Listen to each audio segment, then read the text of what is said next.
പിന്നെ എന്റെ അഞ്ചത്തി 10 മാസം കഴിഞ്ഞിട്ട് വെച്ചതന്നെയല്ലേ. ഡിസ്ചാർജ് ആക്കിയിട്ട് പെരേക്ക് പോകാൻ പറ്റില്ല പറഞ്ഞാൽ ഇത് എവിടെയും പോയി നിൽക്കാൻ പറ്റുന്ന സ്ഥലം വേണ്ടേ? അത് അന്വേഷിച്ചാൽ വേണ്ടി ഞാൻ കുഞ്ഞാപ്പൂനെ വിട്ടു കിട്ടി പറ്റാ. ആ കിട്ടി കിട്ടി.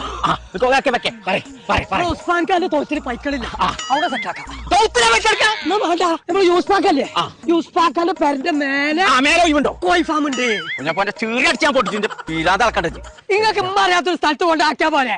അതാണ് എന്നോട് ഞാൻ പറഞ്ഞത്. അങ്ങനത്തെ ഒരു സ്ഥലമാണ് ഞമ്മക്ക് വേണ്ടത്. അതിന് പറ്റൊരു സ്ഥലം എന്റെ അടുത്ത് അതിങ്ങോട്ട് പറയേ. ഇമ്മാന്റെ കൂടി കൊണ്ടാക്കിട്ട് ഇമ്മച്ചി അറിയുന്നത് അതിനേക്കാളും തന്നെ നമ്മളെ വരിക നടത്തിക്കൂടെ? അപ്പൊ ഉമ്മച്ച് കാണൂല പറ്റിയ നിങ്ങൾക്ക് ഇപ്പൊ ശരിയാക്കരാ. നിങ്ങൾ എവിടെ ആ സ്ഥലം പറഞ്ഞേ? ആയിക്കോട്ടെ, മഞ്ചേരി സ്റ്റേഡിയത്തിന്റെ അടുത്തുണ്ട് മോബി പെരിനൈറ്റൽ ഹബ്ബ് എന്ന് പറഞ്ഞത്. കേൾക്കാൻ പറ്റാത്തോണ്ടല്ലോ എന്നോട് അന്വേഷണം പറഞ്ഞു.